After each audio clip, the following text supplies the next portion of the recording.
49 అంటే సంతానం, 49 అంటే సంతోషం. 39 ఆంధ్రప్రదేశ్, తెలంగాణ. నమస్తే రమగారు. నమస్తే జయ. రమగారు, ఒక మంచి కథ చెప్పండి. మంచి అనగానే రోజు చెప్పే మంచి కాదా అని అడగొద్దు, రోజు చెప్పే మంచియే, దానికి ఇంకొక మంచిని యాడ్ చేయండి. ఒక మంచి సందమామ కథ చెప్దాం. రైట్. మామూలుగా ఈ పల్లెటూళ్ళల్లో హరికథలు అవి చెప్తారు. అయితే ఓ రామాపురం ఊళ్ళో, రామాపురం వద్దు, ఈసారి ఏం చేద్దాం, కృష్ణాపురం పెడదాం. అయినా కూడా బాధేనండి. ఎప్పుడు రాముడు, కృష్ణుడు, సోముడు వీళ్ళేనా అని అడుగుతున్నారు. కానీ కాదు రమ్మగారు, పేర్లు తెలియాలి. రాముడు, కృష్ణుడు ఇవే పెడదామండి మనం. సరే, కృష్ణాపురంలో పెడదాం. అయితే ఒక కృష్ణాపురం ఊళ్ళో ఒక హరికథ చెప్పారు ఒక దాసుగారు. ఈ హరికథ చెప్పే దాసుగారు ఏం చెప్పారంటే, ఆడవాళ్ళు కడు తెలివైన వాళ్ళు, ఆడవాళ్ళ తెలివి అంతా ఇంత కాదు అని చెప్పారు. చెప్పేసరికల్లా కొంతమంది అడిగారు, ఆడవాళ్ళు ఏం తెలివిగల వాళ్ళండి, ఆడవాళ్ళకి ఏం తెలివితేటలు ఉండవు, ఏముండవు, ఆడవాళ్ళు చాలా తెలివి తక్కువ వాళ్ళండి అంటే, భలే వాళ్ళు నాయన, ఆడవాళ్ళు తెలివి తక్కువ వాళ్ళు కాదు, ఆడవాళ్ళకి ఏం లేదు, జస్ట్ కొద్దిగా 4 అక్షర ముక్కలు చెప్పి కొద్దిగా చదువు నేర్పిస్తే ఆడవాళ్ళు అంత తెలివిగల వాళ్ళు ఇంకెవరు లేరు, మగవాళ్ళకి వాళ్ళు వశం కాదు, వీళ్ళు పని చేయడానికే తప్పిస్తే తెలివితేటల్లో ఆడవాళ్ళని బీట్ చేయలేరు ఎవరు అంటే. అయితే ఆ ఊరు కరణం గారు వింటున్నారు కథ అంతా. సరే, చాలా బాగుంది, కథ అయిపోయింది. స్త్రీలు బహు తెలివైన వాళ్ళు అని హరిదాస్ గారు చెప్పారు. వినటానికి ఎంత బాగుందో. అక్కడి నుంచి ఏమైంది, ఆయన హరిదాస్ గారు స్టేజ్ దిగి వచ్చాడు. పళ్ళెంలో అందరూ 10, అప్పట్లో ఉంది 10 పైసలు 20 పైసలు, పావలాలు 10 రూపాయలు వేసేవాళ్ళు. కరణం గారే కథ చెప్పించారు, బాగా వేస్తారనుకుంటే ఆయన ఒక చల్లని చిలుకాని తెచ్చి హరిదాస్ గారి పళ్ళెంలో పెట్టారు. వారికి నచ్చలేదు, ఆయనకు నచ్చలేదు. సరే, అక్కడి నుంచి హరిదాస్ గారు తెల్లబోయి, అదేంటండి అయ్యగారు, మీరేదో పెద్దగా ఘనంగా సన్మానం చేస్తారనుకుంటే ఇట్ట పెట్టారు, పరువు పోయింది అన్నట్టు. ఆయన పరువు బాగలేదు, నువ్వు కనుక ఈ వాక్యం చెప్పకుండా ఉంటే ఖచ్చితంగా నీకు పెద్ద బహుమానమే ముట్టేది. ఈ తెలివి తక్కువ ఆడవాళ్లతో నేను పడే అవస్థలు నీకు తెలీదు, నీకు అర్థం కాదు, నేను చెప్తాను, మా ఆవిడ సంగతి విందుగాని నువ్వు అని చెప్పారు. ఏమిటంటే, ఈ కరణం గారి భార్యమని, కరణం గారు చాలా తెలివైన వాడు. అంటే కరణాలంటే జనరల్గా తెలివిగల వాళ్ళు అని చెప్పుకునే వాళ్ళు పాతకాలంలో, అవునో కాదో, ఎందుకంటే వాళ్ళు గ్రామపు లెక్కలన్నీ వాళ్ళే చూడాలి కాబట్టి తెలివిగా ఉండాల్సిన ఆవశ్యకత ఉండేది పాపం వాళ్ళకి. అయితే ఈ కరణం గారి భార్య పేరు అచ్చమ్మ గారు. అచ్చమ్మ పాపం ఆవిడ తెలివి తక్కువది. ఆవిడ ఒక అమాయకపు, అదొక ధోరణి మనిషి అనమాట. ఆవిడకి వంట తంట పని పాట అన్నీ వచ్చు, కొన్ని తెలియవు, కొన్ని అర్థం కావు. అయితే ఏమైంది, ఓ రోజు కరణం గారు పొరుగురు వెళ్ళారట. ఈవిడ బాకెట్లో చిక్కుడుకాయలు కోసుకుంటోంది. ఒకళ్ళు ఎవరో రోడ్డు మీద పోతూ పలకరించారు. ఏమమ్మా కరణం గారు లేరా ఏదో అడిగారు.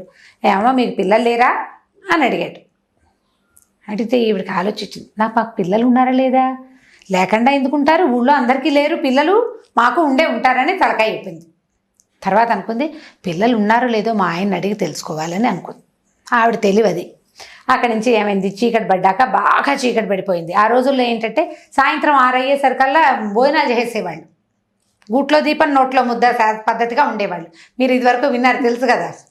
సరే, ఏమైంది, కరణం గారు 7 దాటి 7:30 7:30 అయిపోయింది.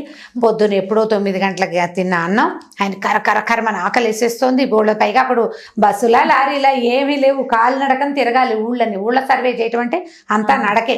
నడిచి అలసిపోయి ఉన్నాడు, ఆయనకి ప్రాణం పోతోంది ఆకలికి. సరే, ఏమేమి వంట చేసావా అన్నాడు లోపల రాగానే.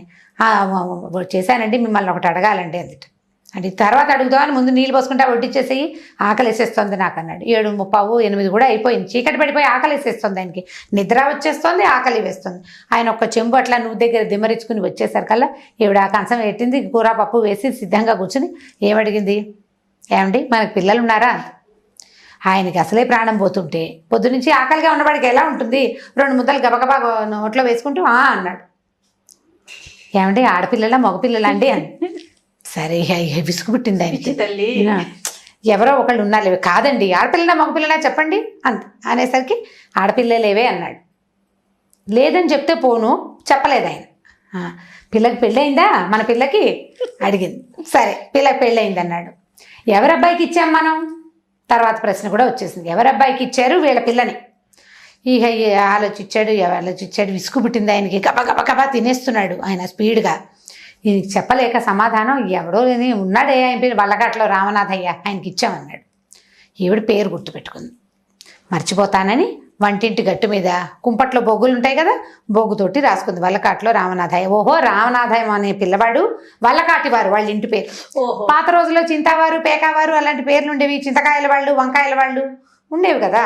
సో వీటితో పాటు వల్లకాటి వారు ఇంటి పేరు వల్లకాటి వారి ఇంట్లో ఇచ్చాం. వల్లకాటి రామనాథయ్య అనేవాడు, మా రామనాథం అనేవాడు మన అల్లుడు. సరే బాగుంది. ఆవిడ ఒక పిల్ల ఉందని, పిల్లకి పెళ్ళి అయిందని, ఊళ్ళకి పురుళ్ళు పోసామో లేదో అవన్నీ ఆలోచించుకుంటుంది. ఒక 3-4 రోజులు గడిచినాయి. ఎండాకాలం మధ్యాహ్నం 1 గంట 2 గంటల వేళ ఈవిడ ఏం చేసింది, 4 గంటలకి చేసుకోవాల్సిన టిఫిన్ కోసం దెబ్బరొట్టి వేసుకోవాలంటే 2 గంటకి 2 పప్పు రుబ్బుకోవాలి కదా, మినపప్పు రుబ్బుకుంటుంది. రుబ్బుతుంటే ఏమైంది, బయట నుంచి ఎవరో తలుపు కొట్టారు. పాతకాలపు ఇళ్ళు కదా, ఈవిడ దొడ్లో వెనకాల పెరట్లో ఎక్కడో రుబ్బుతోంది. వాకిలి గుమ్మం బోళ్ళు దూరం ఉంది. ఈవిడ వెళ్ళే లోపల తలుపు కొట్టేవాడు ఇంకా జోరుగా కొట్టాడు. ఈ భర్త గారు ఏం చెప్పాడంటే, ఈవిడ అమాయకురాలు కదా, తలుపులు తీయద్దు, పేరు అడిగితే కానీ తీయకూడదు, పేరు చెప్పాలి, అవతల వాడు చెప్తే కానీ తీయద్దు అన్నాడు. ఈవిడ అక్కడి నుంచి ఎవరో చెప్పండి, ఎవరినైనా మీ పేరేమిటి అని అడిగింది. ఆ దూరంగా ఉన్నవాడికి వాడు ఏదో చెప్పాడు, ఈవిడికి వినపడ అంది. నీ పేరేమిటి అంది. మళ్ళీ వాడు ఏదో చెప్పాడు, అంది. కాసి 4-5 వాక్యాలు గడిచాక వాడు గట్టిగా విసుకుని, ఎవరో లేవమ్మా, వల్లకాట్లో రామనాథయ్య మంచినీళ్ళు ఇవ్వు ముందు అన్నాడు. అనేసరికి వల్లకాట్లో రామనాథం మాత్రం వినపడింది ఈవిడికి. అయ్యో బాబోయ్, మా అల్లుడు వచ్చేసాడు, ఇంకేముందని గబగబా ఈవిడ పరిగెత్తుకుంటూ ఈ పప్పు చేయి కడిగేసుకుంది. పప్పు రుబ్బుకుంటుంది కదా, కడిగేసుకుంది. చేతులు తుడుచుకుంటూ గబగబా వెళ్ళి తప్పు తీసి, నాయన నువ్వేనా మా అల్లుడు, రా నాయన లోపలికింది. ఈయన మంచినీళ్ళు ఇవ్వకుండా ఈవిడేమిటో వెర్రెక్కినట్టు మాట్లాడుతుందని ఆయనకు అర్థం కాలేదు. వచ్చిన వాడికి అక్కడి నుంచి లోపలికి రాంది. గబగబా చెముతో మంచినీళ్ళు పట్టుకొచ్చి ఇచ్చింది. అమ్మయ్య మంచినీళ్ళు తెచ్చింది చాలని అది మంచినీళ్ళు తాగంగానే నాయన కూర్చొని పడకొచ్చి జరిపింది. కూర్చోమంటుంది. ఏమిట్రా, సరే ఇంత ఎండగా ఉంది, ఎండలో బయటికి వెళ్ళటం ఎందుకు, కూర్చోమంటుంది కదా అని చెప్పి కూర్చున్నాడు. విసనకర్ర తెచ్చి చేతికిచ్చింది. ఉండాయన చల్లగా చల్లదేస్తానని కాసిన మంచినీళ్ళు ఇతను తాగాక లోపలికి వెళ్ళి చక్కటి ప్రశస్తమైన మజ్జిగ, ఒక గ్లాసుడి మజ్జిగ పుచ్చుకొచ్చింది. నాయన మీ ఇంట్లో అందరూ కులాసాగా ఉన్నారంటే, వీడికి ఆవిడ కుశల ప్రశ్నలు ఎందుకు అడుగుతోందో అర్థం కాలేదు.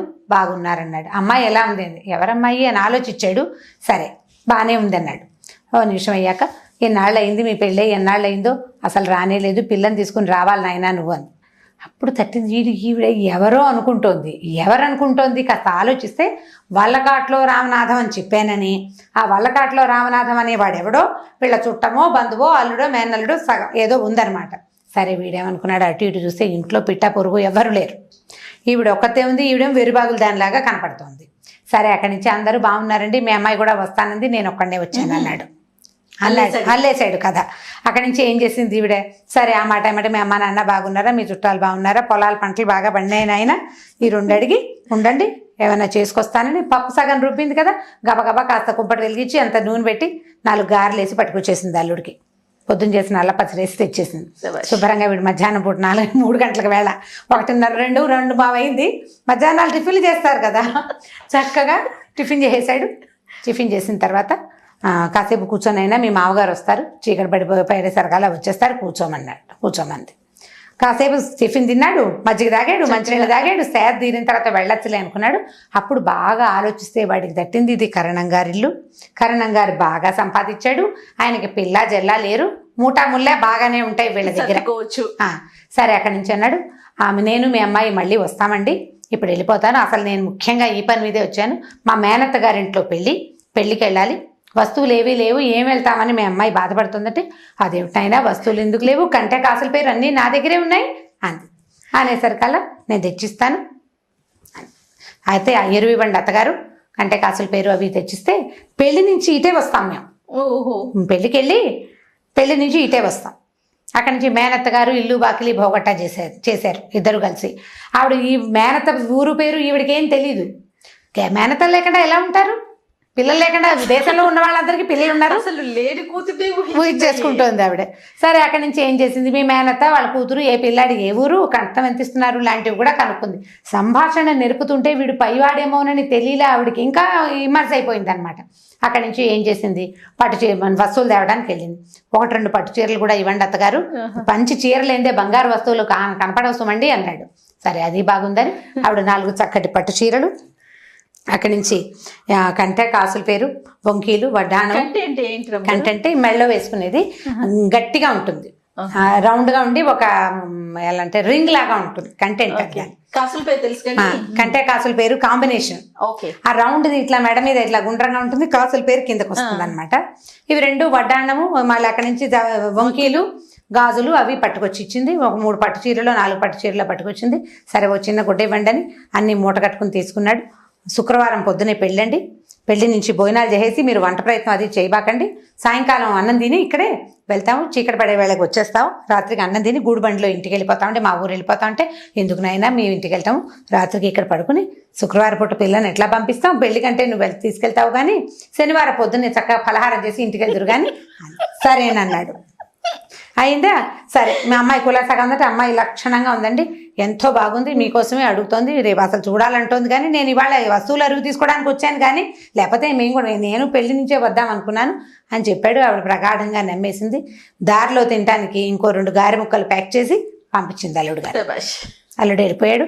చీకటి పడ్డాక భర్త వచ్చాడు. ఆయన లోపల రాగానే మన అమ్మాయి కులాసా ఏటండి అని. ఎవరమ్మాయి అన్నాడు భర్త.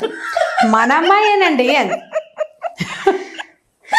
మన అమ్మాయి, మనకక్కడ అమ్మాయిలు ఎక్కడ ఉన్నారంటే అదేమిటి లక్షణంగా అమ్మాయి అంటే ఇలా పిచ్చి మాటలు మాట్లాడతారు. అసురు సంధి వేళ అల్లుడు వచ్చాడు, గారెలు తిన్నాడు, పాపం పిల్ల పెళ్ళికి వెళ్ళాలట, దాని దగ్గర వస్తువులు లేవు, అలా ఇవ్వకుండా అన్నీ మన ఇంట్లోనే పెట్టుకున్నాం, మనమేమిటండి మరీ విడ్డూరంగాను, దాని వస్తువులు దానికి ఇవ్వద్దు పిల్లకి, అందుకని ఎరువేట తర్వాత ఇస్తానన్నాడు. శుక్రవారం ఎరువేనండి, మరి మీరు మీ వస్తువులు మాకెందుకన్నాడు, బంగారు కొండండి మా నల్లుడు, ఎక్కడైనా మనకు ఒకతే పిల్ల ఉంది, అసలు వాడని పట్టు చక్కపోవచ్చు, పట్టుకెళ్ళటం లేదు, ఎరువే అడిగాడు.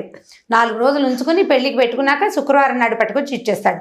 అనగానే కంటే కాసులు ఈయన వెంటనే దగ్గర ఏ వస్తువులు ఎరువు ఇచ్చావే అన్నాడు. కంటే కాసుల పేరు లెక్క లైన్ చెప్పేసింది ఆవిడ. ఇంకేమి ఇచ్చామంటే పట్టు చీరలు ఇచ్చాను, గారెలు వేసి పెట్టాను. ఎవడే వాడను వల్లకట్లో రామనాథం అండి మనకు.